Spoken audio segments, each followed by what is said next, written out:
여러분들께서 좀 내가 전문성 있는 모습 또는 뭔가 좀 잘 보이고 싶고 이런 욕심에 멋있는 단어들을 쓰시잖아요. 그럼 면접관님께서 그 부분을 오히려 더 파고 싶어 해요. 더 한번 파헤쳐 보고 싶어 하는 겁니다. 그래서 여러분들께 좀 더 어려운 질문을 던지는 경우가 많아요.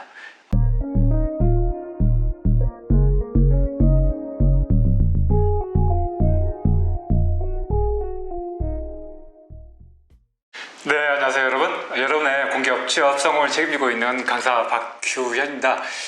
오늘은 여러분들께서 오랫동안 기다려 오셨을 한국전력공사 신규 채용 자기소개서 항목을 분석해보고 어떻게 작성해야 되는지 이야기를 나누는 시간을 갖도록 하겠습니다. 여러분들께서도 잘 아시는 것처럼 한국전력공사의 서류 전형은 실은 점수, 스펙을 가지고 어학점수라든지 기타 다른 자격증 이런 것들 가지고 계량화해서 하고 자기소개서는 그냥 적부만 판단하고 있죠. 그래서 여러분들께서 이번 한국전력공사 자기소개서는 그렇게 많은 고민을 하지 않으셔도 될 것 같아요. 대신 여러분들께서 자기소개서를 작성하시면서 꼭 고민해야 될 점이 한 가지 있는데 그건 바로 면접에서 한국전력공사의 경우 자기소개서의 비중이 상당히 높다는 점입니다. 그래서 이번에 자기소개서를 작성하시면서 면접 때 어떻게 이 자기소개서에서 질문이 나올지 이런 부분들을 좀 고민하면서 작성을 하시는 것이 꼭 필요할 것 같습니다. 자, 준비되셨죠? 저와 함께 한국전력공사 자기소개서 항목 분석하고 또 어떻게 작성해야 될지 이야기를 나눠보도록 하겠습니다. 들어가시죠. 우선 자기소개서 항목은 크게 세 가지입니다. 굉장히 좀 이 한국전력공사의 자기소개서는 역대 이렇게 한 3개 정도만 나오곤 했었어요. 그래서 어찌 보면 여러분들을 좀 많이 배려해주는 항목인 것 같습니다. 크게 항목은 3가지고요. 작성 분량은 각 700자입니다. 우선 첫 번째 항목이죠. 우리 한국전력공사의 4가지 인재상 중에서 여러분과 가장 부합되다고 생각하는 인재상을 2가지를 선택해서 그렇게 생각하는 이유를 여러분의 가치관과 연계해서 여러분의 교육상, 경험, 경력 등 구체적인 사례를 들어서 기술해 달라고 이야기하고 있습니다. 두 번째 항목은요. 여러분들께서 한국전력공사에 지원하게 된 동기, 또 희망 직무를 선택한 이유, 그리고 입사 후 어떻게 일할 것인지 입사 후 포부를 여러분들의 교육상, 경험, 경력 등과 연계해서 구체적으로 기술을 해달라고 이야기하고 있습니다. 역시 700자이고요. 세 번째 항목은 최근 한국전력공사 또는 전력공사의 사업과 관련된 주요 이슈에 대해서 언급하고 그것에 대한 여러분들의 견해, 여러분들의 생각이죠. 문제의 원인과 또 개선 방안 등을 포함해서 여러분들의 생각을 좀 기술해 달라고 이야기하고 있습니다. 이렇게 좀 작성 분량도 700자 분량이어서 그렇게 많지 않고요. 또 항목도 그렇게 어려운 항목은 아닌데 여러분들의 생각을 좀 쓰는 항목들이 있다 보니까 자기소개를 작성하는데 좀 준비를 좀 철저히 하고 작성을 하시는 게 필요할 것 같습니다. 하나씩 살펴보시죠. 우선 첫 번째 항목입니다. 한전의 4가지 인재상을 선택하고 그 중에서 여러분들에게 가장 부합된다고 생각하는 인재상을 2가지를 선택하셔야 되고요. 그 이유를, 내가 왜 이렇게 부합한다고 생각하는 그 이유를 여러분들의 가치관과 연계해서 교육상, 경험, 경력 등 어떤 구체적인 사례를 기술해 달라고 이야기하고 있습니다. 이 항목의 작성 주제는요. 우선 여러분들이 가지고 있는 공동사의 인재상 있죠? 기업가형 인재, 통사형 인재, 도전적 인재, 또 가치 창조형 인재 이 중에서 2가지를 선택해서 그것을 가장 잘 발휘했던 경험을 써주는 항목으로 이해를 하시면 될 것 같아요. 대부분 이러한 항목들은 여러분들의 어떤 생각을 쓰는 항목이 실은 맞긴 한데 구체적인 사례를 써서 이야기해달라고 하고 있는 만큼 여러분들 어떤 경험을 써주는 항목으로 이해를 하시면 될 것 같습니다. 이 항목의 작성 방식을 좀 고민을 좀 해보셔야 되는데 작성 방식을 저는 크게 2가지 정도로 나누어서 좀 말씀을 드리고 싶어요. 우선 첫 번째 방식은요. 스토리를 2개, 그러니까 여러분들의 경험을 2개를 병렬해서 첫 번째 경험, 첫 번째 인재상을 잘 보여줄 수 있는 경험, 2번째 인재상을 가장 잘 보여줄 수 있는 경험 이렇게 스토리를 2개를 이어서 쓰는 방식이 있을 수 있습니다. 그래서 이렇게 스토리를 하나 쓰시면서 도입, 전개, 정리 방향으로 이런 식으로 써주신다 생각하셔도 되고요. 그 다음에 이와 다르게 도입 부분을 좀 써주시고요. 그 다음에 여러분들의 스토리를 2개를 이어서 쓰시고 마지막에 마무리를 하는 방식으로 이렇게 작성하실 수도 있습니다. 그래서 이 두 가지 방식 중에서 여러분들이 좀 편하게 쓸 수 있는 방식을 좀 선택해서 작성하시는 게 필요할 것 같고요. 제가 여러분들에게 좀 쉽게 쓸 수 있는 방식을 좀 추천을 해드리자면 저는 이 방식이 가장 좋을 것 같아요. 그러니까 인재상을 가장 잘 보여줄 수 있는 여러분들의 경험을 두 가지를 쓰는 방식이 가장 좀 일반적이고 가장 작성하기가 쉽습니다. 하지만 여러분들께서 조금 더 고급 여러분들의 어떤 실력을 조금 더 잘 보여주고 싶다라고 하는 욕심이 생기시고 여러분들이 그런 욕심이 있으시다면 이렇게 도입 부분을 따로 정리하시고 그 다음에 여러분들의 스토리를 두 개를 이어 쓰시고 마지막 걸 정리하시는 방식으로 쓰시는 것도 괜찮을 것 같습니다.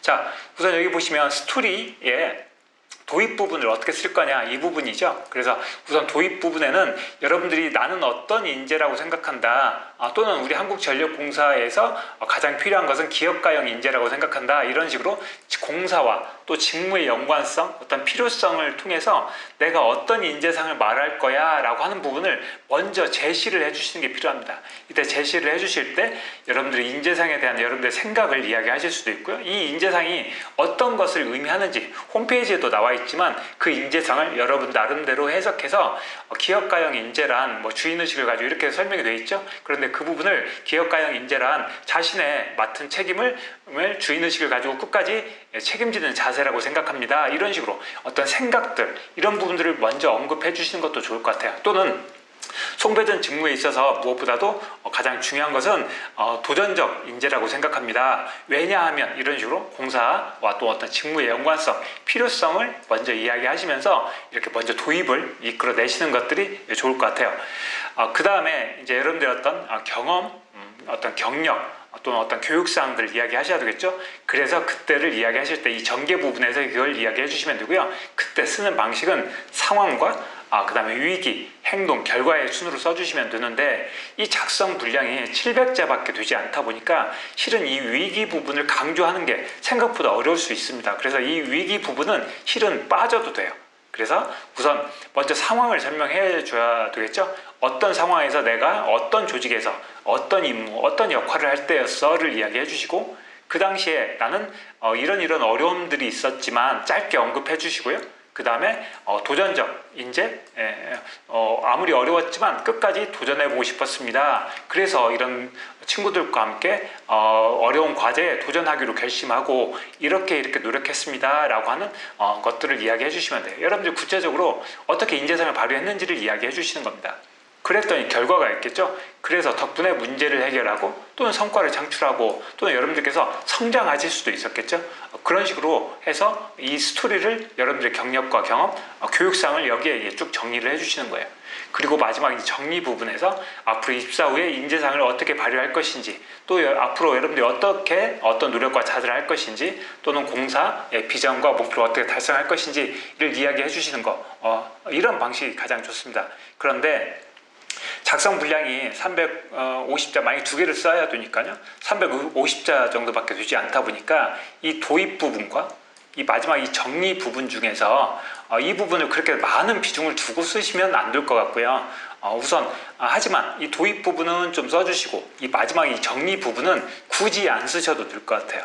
굳이 안 쓰시고 이렇게 정리를 하시면 될 것 같습니다. 다시 정리하자면요. 스토리를 두 개를 쓰는 거고요. 그때 스토리를 만약에 쓴다라고 하면 도입 부분의 인재상에 대한 생각들을 먼저 좀 제시해 주시고 그 다음에 그 인재상을 잘 발휘했던 경력, 경험 또 교육사항들을 교육과정들 이런 부분들 현장 실습 이런 거 있죠. 그런 것들을 쭉 써주신 다음에 그 다음에 이어서 바로 두 번째 스토리를 이런 방식으로 써주시는 겁니다. 또는 앞에 이 도입 부분을 따로 별도로 빼주시고 인재상을 여기서 이제 두 가지를 한꺼번에 이야기해야 되겠죠. 또는 그 다음에 이제 스토리를 쭉 이어주시고요. 그 다음에 이제 마지막 정리를 하시는 방식인데 이 스토리를 여기 만약에 이런 식으로 전개를 하신다면 스토리를 두 개를 쓰는 방식도 괜찮지만 스토리를 하나로 통합해서 쓰는 것도 괜찮습니다. 그런데 이렇게 될 경우에 마치 인재상 두 개를 다 쓰지 않는 것처럼 비춰질 수 있기 때문에 이 부분은 좀 쓰실 때 여러분들께서 좀 고민을 하시면서 이 두 번째 방식으로 쓰실 때는 좀 주의를 더 많이 기울이셔야 될 것 같습니다. 자, 작성 소재는요, 당연히 여기 앞에 돼 있던 대로 교육사항이나 뭐 경력, 경험을 쓰라고 그랬죠. 그래서 직무 관련된 교육이나 또는 자격증을 취득하면서 여러분들이 뭐 영등포에 있는 학원 다니면서 열심히 노력하셨던 것들, 이런 것들 이야기 써주셔도 되고요. 또는 현장 실습, 뭐 플랜트 교육 같은 거 받으신 거 있죠. 그런 것들 써주셔도 되고요. 또 학교에서 공모전이나 과제를 수행했던 이야기도 괜찮고요. 또 인턴으로 근무했던 경험, 이런 것들도 괜찮습니다. 그래서 이런 것들을 찾아서 여러분들께서 먼저 내가 어떤 것을 보여줘야지를 결정하시고 그거에 맞춰서 작성하시면 될 것 같습니다.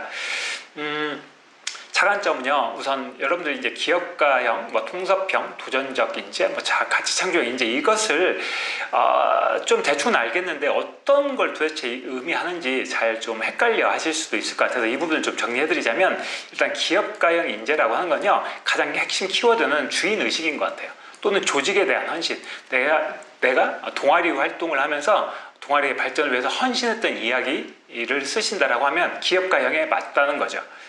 그 다음에 통섭형 인재라고 하는 것은 여러분들께서 리더십을 발휘했던 경험 또는 협업을 했던 경험을 써주실 때 이 통섭형이 맞을 것 같습니다. 그 다음에 여러분들이 어떤 도전적 인재, 이 부분을 이야기하고 싶을 때는 여러분들이 어떤 거에 열정을 다했던 경험 또는 어떤 창의력을 발휘했던 경험, 또 어떤 어려웠던 과제에 도전했던 경험, 이런 것들 가지고 도전을 이야기하셔도 되고요. 그 다음에 같이 창조형의 경우에는 어떤 해외 경험이 있거나 또는 어떤 조직 활동을 하면서 여러분들이 뭔가 개선을 했던 경험이 있다면 가치 창조형 인재로 표현하시고 선정해서 작성하시면 될 것 같습니다.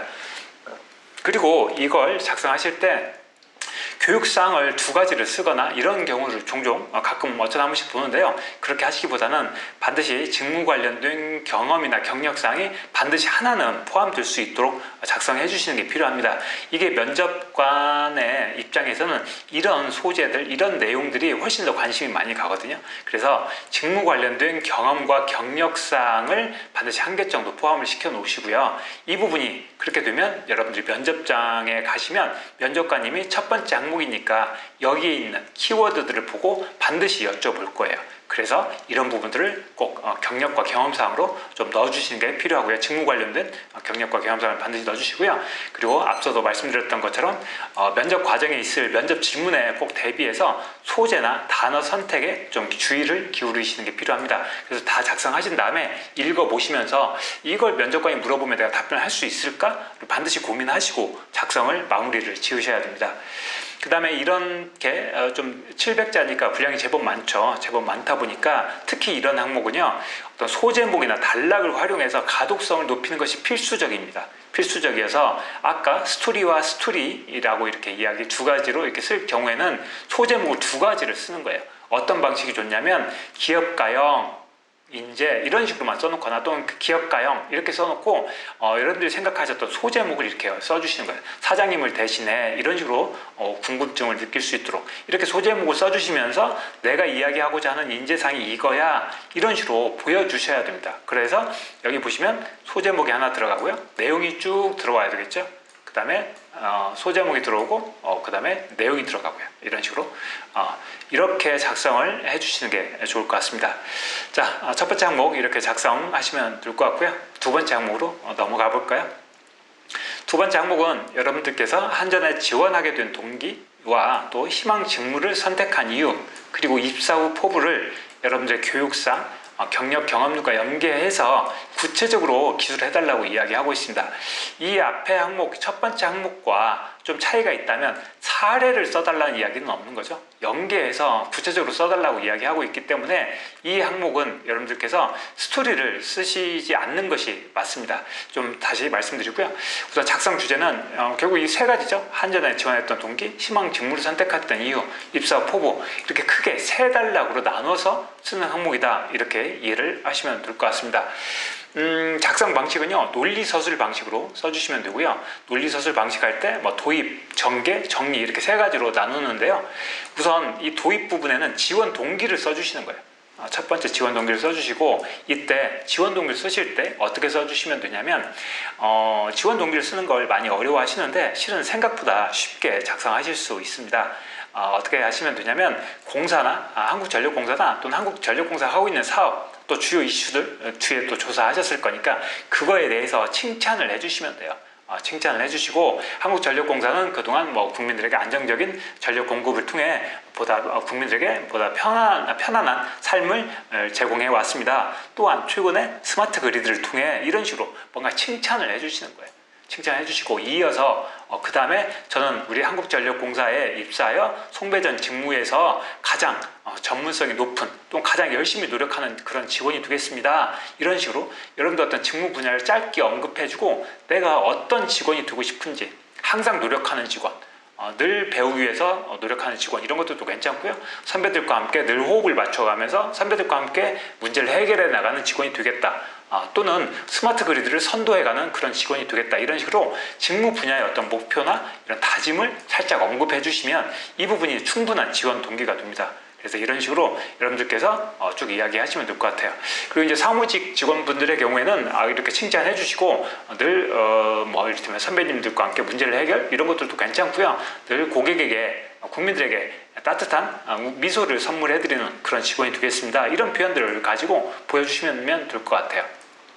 그 다음에 이 전개 부분이죠. 이 전개 부분에서는 그 직무에 대해서 설명해 주시는 거예요.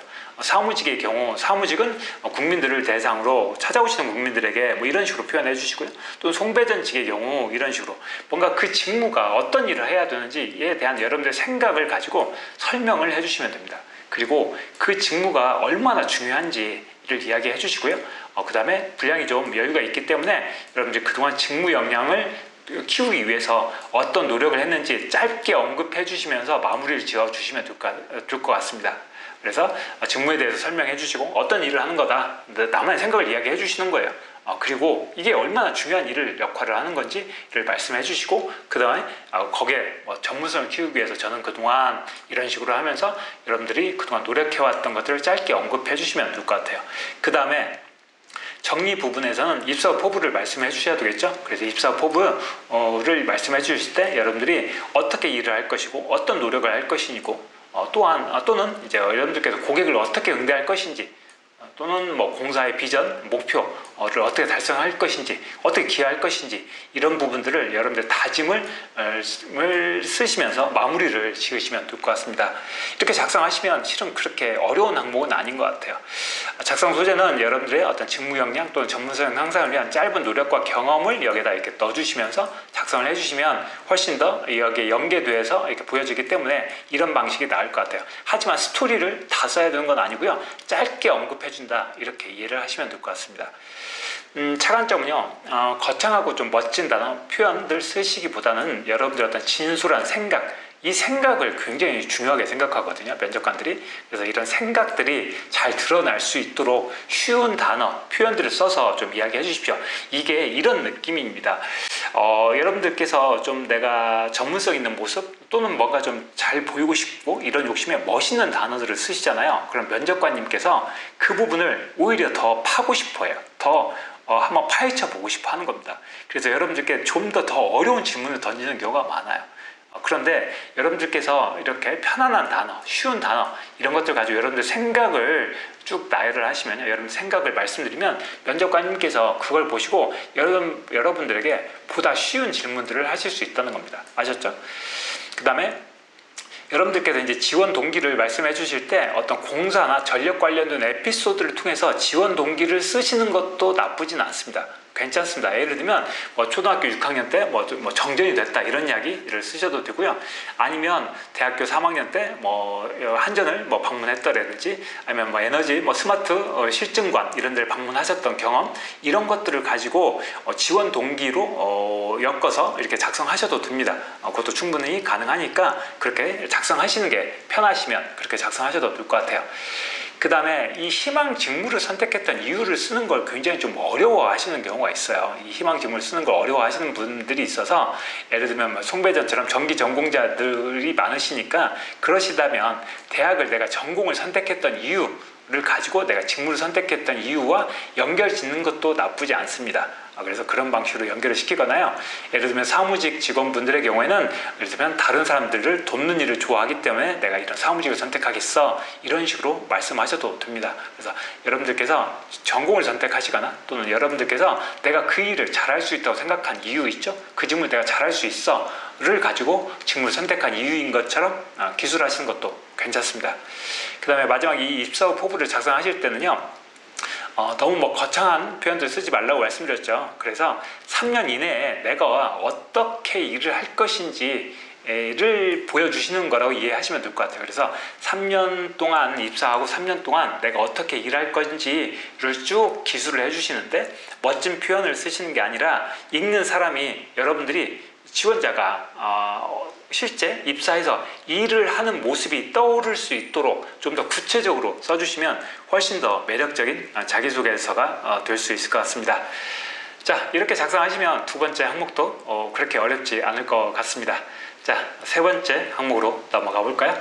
세 번째 항목은요, 최근 한전 또는 한전의 사업과 관련된 주요 이슈에 대해서 언급하고 그거에 대한 여러분의 생각, 그런데 문제의 원인, 개선 방안 등을 포함해서 기술을 해달라고 이야기하고 있습니다. 이 항목의 작성 주제는요, 한전과 한전 사업 관련된 주요 이슈에 대한 여러분들의 견해를 말씀하시면서 내가 한전에 대한 애정이 얼마나 많은지에 대해서, 또 여러분들이 얼마나 열정적으로 일할 것인지 그 부분을 보여주는 항목이라고 이해를 하시면 될 것 같습니다. 작성 방식은요, 논리서술 방식으로 써주셔야 되겠죠. 어떤 수를 쓰시기보다는요.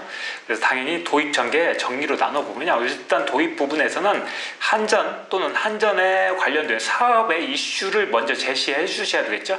어떤 사업에 대한 이슈 또는 한전에 대한 이슈를 제시해 주시는 겁니다. 그 다음에 그 배경에 대해서 설명해 주시는 거예요. 그리고 그 이슈의 구체적인 내용과 현황 또는 언론 보도 내용, 이런 것들을 인용하시면서 그 한전의 이슈에 대해서 이야기해 주시는 거예요. 예를 들면 누진제 완화가 한전의 이슈였죠. 그래서 한전은 최근 언론 보도에 따르면 누진제 완화에 대한 국민들의 요구가 점점 커지고 있고 우리 한전 역시 이 부분을 반영할 계획입니다. 이렇게 누진제 완화에 대한 국민들의 요구가 커졌던 배경에는 이런 것들을 설명해 주시는 거예요. 그리고 나서 이런 것들, 현황이나 이런 부분들을 가지고 어떻게 이슈에 대해서 먼저 제시해 주시고, 그 다음에 여러분들의 생각들을 이야기해 주시는 거고요. 그 다음에 이제 전개 부분에서 이게 크게 두 가지 방식으로 쓸 수 있는데, 첫 번째는 문제를 해결하는 방식 될 수 있고요. 하나는 어떤 세부적인 어떤 추진 방안을 이야기하시는 방식도 있을 수 있어요. 그래서 먼저 문제를 개선하는 방식은요, 어떤 이슈가 만약에 부정적인 이슈라고 하면 이런 문제가 발생했던 원인을 이야기하는 거예요. 아까 누진제 완화 같은 경우에 어떤 부정적인 이슈로 볼 수 있겠죠. 그래서 그 누진제 완화의 요구가 나왔던 그 배경에 대해서 좀 더 구체적으로 설명해 주시고 이게 얼마나 심각한 문제인지를 이야기해 주시는 겁니다. 그런데 이것을 개선할 수 있는 방안을, 여러분들의 생각을, 개선 방안을 나름대로 이야기해 주시는 거예요. 또는 다른 방식으로 예를 들면 스마트 그리드를 앞에서 이야기했다라고 하면 이건 이제 긍정적인 이슈가 되겠죠. 그래서 이런 것들에 대해서는 어떤 스마트 그리드에 대해서 쭉 설명해 주시고, 그 다음에 이것들을 성공시키기 위해서는 무엇들이 필요하다라고 이야기해 주시면서 구체적으로 어떻게 추진하는 것이 좋은지 여러분들의 생각을 말씀해 주시는 것이 좋을 것 같습니다. 그 다음에 이어서 마지막 이제 정리를 해야 되겠죠. 그래서 이렇게 될 경우에 어떤 개선 효과도 있을 수 있고요. 문제를 개선하는 거죠. 또는 성과를 예측할 수 있을 겁니다. 그 다음에 한전의 앞으로 어떤 노력과 또 어떤 긍정적인 미래를 언급하실 수도 있고요. 또 여러분들께서 어떻게 여기에 기여할 수 있는지 이 부분을 좀 강조해 주시면서 마무리하시면 될 것 같아요. 그래서 여러분들이 어떻게 기여할 것인지 이 부분을 조금 양을 좀 많이 작성하시면서 이 부분을 마무리 지으면 될 것 같습니다. 작성 소재는요, 여러 가지 이슈들이 있겠지만 나름대로 제가 여러분들께 좀 조언해드리고 싶은 이슈들은요, 우선 신재생 에너지 추진하고 있죠. 또 탈원전 대정책을 추진하고 있고, 또 스마트 그리드, 마이크로 그리드, ESS 이런 에너지 섬 이런 것들도 여러 가지가 있고요. 그다음에 또 직류 송전 문제가 있고요. 그다음에 한전 적자 문제가 늘 이슈가 되고 있죠. 그다음에 에너지 복지라고 하는 개념도 있습니다. 그래서 에너지 복지, 특히 사무직 직원 같은 경우에는 에너지 복지 이런 부분들을 언급해 주시면 좋을 것 같아요. 그다음에 이제 누진제 완화 문제도 있고요. 뭐 ICT, 뭐 스마트 팩토리 이런 것들도 있고요. 에너지 자율성 이런 것들도 있을 수 있고, 북한 송전, 남북 경협 관련해서 북한에 송전하는 문제. 그다음에 최근 이제 한전 공대가 설립됐죠. 가장 좀 시끄러웠었고, 그래서 한전 공대 또는 이 한전이 해외 진출을 굉장히 많이 하고 있죠. 그래서 원전 수출이나 이런 부분들이 있으니까 이런 부분들을 가지고 이야기하실 수도 있고, 또 한전의 어떤 사회적 공헌 이런 부분들도 이 어떤 이슈가 될 수 있을 것 같습니다. 그래서 이런 이슈들을 하나 선택하고 그에 대한 생각을 써주시면 될 것 같습니다. 좀 차관점은요, 저는 좀 되도록이면 부정적인 이슈를 언급하기보다는 좀 긍정적인 이슈를 좀 언급해 주시는 것이 더 바람직하다고 생각합니다. 물론 부정적인 이슈를 가지고도 내가 잘 쓰실 수 있어요. 쓰실 수 있는데, 부정적인 이슈를 쓰게 되면 좀 위험 부담이 조금 있습니다. 그래서 여러분들께서 그래서 이런 부분들을 말씀드렸던 건데, 부정적인 이슈의 경우에는 좀 과도하게 비판하거나 그렇게 하지 마시고요. 좀 정확한 분석이나 좀 대안 제시를 할 수 있도록 이런 부분들이 꼭 필요합니다. 그리고 이런 부정적인 이슈를 언급하게 되면 면접관님의 입장에서는 더 한번 그러면 너는 얼마나 똑똑한 생각을 갖고 있는데 이런 식으로 좀 따지고 들어올 가능성이 좀 크거든요. 그래서 제가 생각하기에는 긍정적인 이슈를 쓰는 것이 더 바람직하지 않을까 생각합니다. 그리고 이 역시 어떤 소제목이나 분단, 어떤 개조식 표현들을 사용해서 내용을 좀 효과적으로 전달하는 게 필요하고요. 이 개조식 표현이라고 하는 것은 뭐냐면, 이를 위한 해결 방안으로 저는 크게 세 가지를 생각했습니다. 첫째 이겁니다, 둘째 이겁니다, 셋째 이겁니다. 이런 식으로 개조식 표현을 써서, 여기 이런 식으로 개조식 표현을 써서 여러분들의 생각을 좀 전달하시는 것이 필요할 것 같습니다. 그리고 앞에 말씀드렸던 것처럼 이 소제목 분단 나눠서 이렇게 쓰는 것도 괜찮고요. 그래서 여기 보면 이렇게 도입, 전개, 정의 이렇게 세 단락 정도로 나누어서 쓰고, 또는 소제목을 쓰거나 이렇게 하셔도 되고요. 그 내용 안에서 이렇게 개조식 표현을 같이 쓰시면서 좀 쉽게 전달하고 이해할 수 있도록 해주시면 될 것 같아요.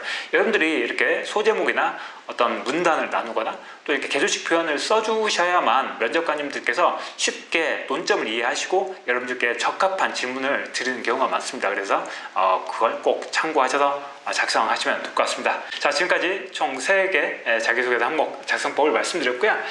여러분들 그동안 열심히 노력해 오신 만큼 한국전력공사 제가 오늘 말씀드렸던 내용 잘 참고하셔서 멋진 자기소개서 작성하시고요. 그 다음에 또 필기 공부 열심히 하셔서 꼭 필기시험까지 꼭 합격하시기 바랍니다. 그리고 저와 함께 면접 컨설팅을 통해서 다시 만나서 최종 합격의 꿈을 이루셨으면 좋겠습니다. 여러분들의 합격을 제가 힘껏 응원해 드리겠습니다. 오늘 끝까지 경청해 주셔서 감사드리고요. 또 궁금하신 것, 또 이해가 잘 되지 않는 부분들이 있다면 댓글로 남겨주시면 제가 틈틈이 답변을 드리도록 하겠습니다. 자, 오늘 끝까지 경청해 주셔서 감사드립니다.